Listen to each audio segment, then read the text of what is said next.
Nowadays, there are some pumpkin heads. What's that noise? What is that? Guys, I gotta protect you. Down.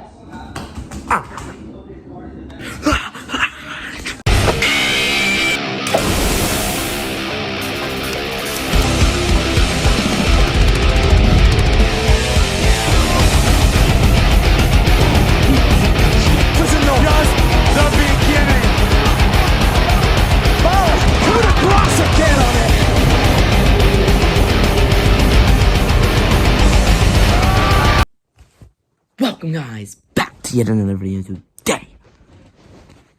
We're going to be reviewing R.L. Stine's Pumpkinhead. So basically, Pumpkinhead is a 1980-something monster horror movie that has yet to have a remake or a good remake. And randomly on video, you could go back to my most anticipated movies of October. There's a moment in there where I get a notification. You guys don't see it, but I do. And then the video cuts away and then goes back. It's because I was watching the trailer because I got a notification that this is getting released and it's to be original. So, yeah, I learned about it, started seeing what it was about, and I learned that it was a remake of Pumpkinhead, titled R.L. Stine's Pumpkinhead. Like, that's the title. It's more of a kid's horror movie. It's TV-14, but it's really, like, cheesy as kid terms. There's a lot of things in here, like, they use sus, emo, ugh. There's some weird terms, but my score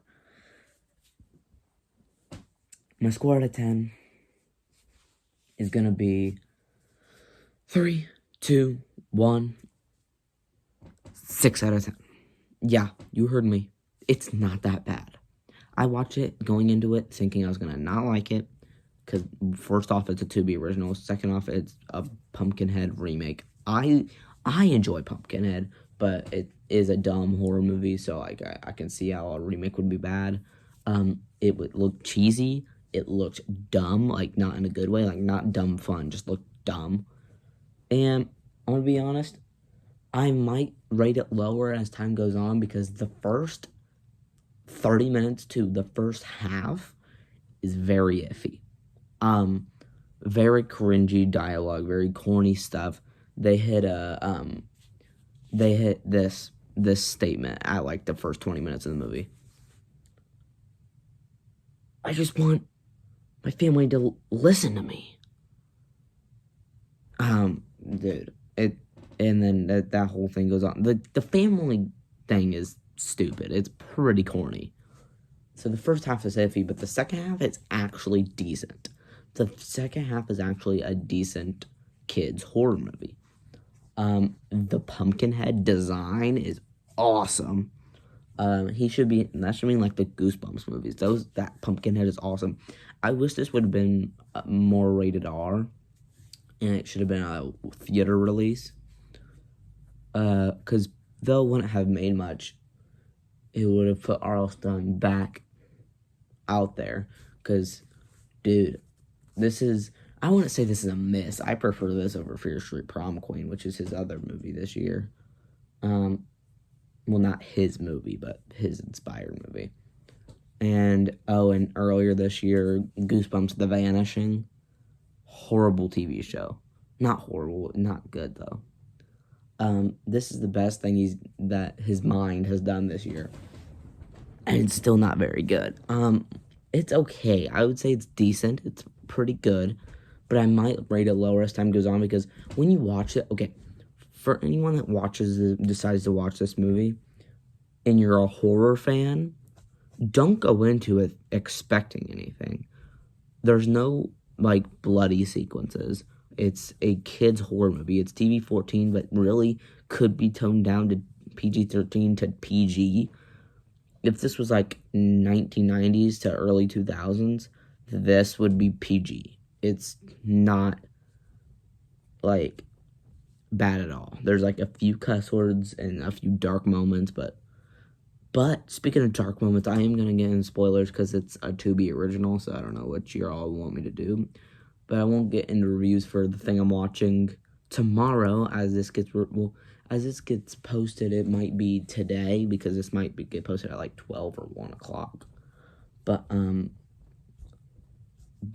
watching The Black Phone 2 in theaters. So yeah, we are going to check that out. But yeah, I am really excited for The Black Phone 2, but way more than I'm excited for this.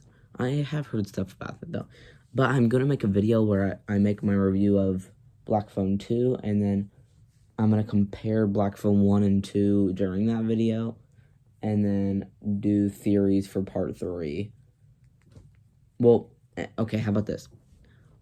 On YouTube, I'll give my review, and then on Spotify, I'll give my review plus saying which one's better, 1 or 2, and saying why, and theories for part 3. So that's gonna be a long one, but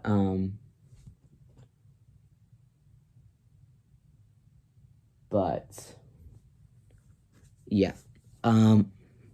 Speaking of, okay, going on with Pumpkinhead, there are some dark moments. The end of this is really dark. Okay, so the whole story is that this family moves to a new town, and they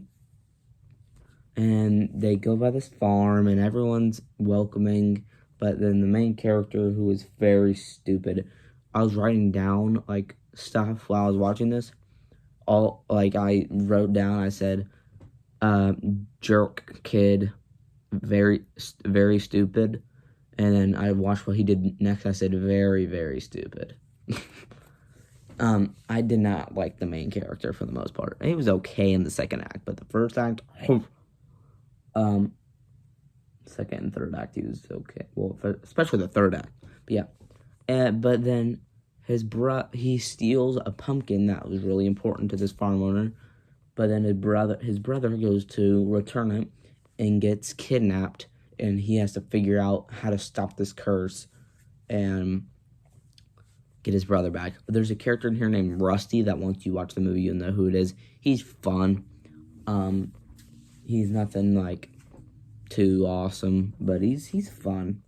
The twist that this is spoilers, by the way. The twist that he is the farmer's son is not done very well, but it's okay. The twist that the farmer is not the villain, that's pretty cool.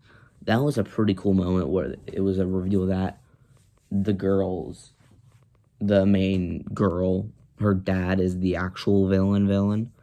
Well, Pumpkinhead's not the villain. You thought? I'm joking. But yeah.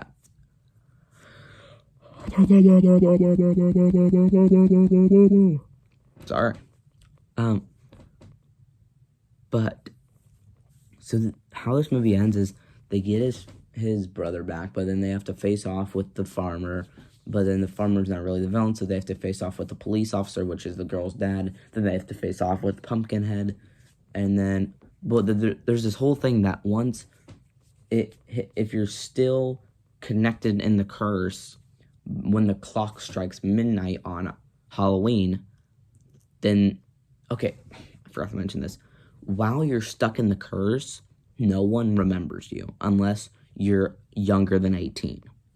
So basically what happens in this movie is when his brother goes missing, he tries to tell people about it, but the only person that remembers him is himself and the main girl. They're the only two that I remember, and his own mom doesn't remember who his brother was. So basically, if you're still in the curse when the clock strikes midnight on Halloween, then no one will remember you ever again, but the kids will still remember you. But once they hit 18, they will forget about you. And then eventually, when it's revealed that the girl's dad is the villain. He tries to make the main kid get stuck in the curse, and eventually he escapes. They defeat the dad. They defeat Pumpkinhead. But then when they're trying to celebrate, this is a dark ending. Like, for a kid's horror movie, this ending is dark. The main character we've been following, runs up to hug his family. But the clock struck midnight. And he was still in the curse. So his family forgot who he was for the rest of eternity. I know. That's how the movie ends. But Rusty, which is an adult, he's the only one that, for some reason, he knows and remembers people. It's weird. But Rusty and the girl remember him, so they're like a family at the end of this. But it's dark. Like, the entire movie is that the little kid's trying to redeem himself, do stuff with his mom. But the sad part is that when his mom asked if he wanted to hang out, he said no. Becca, which is the main girl, wanted to go trick-or-treating, and he asked if they could hang out tomorrow. But she forgot about him before tomorrow. Super dark, dude. Super sad, though.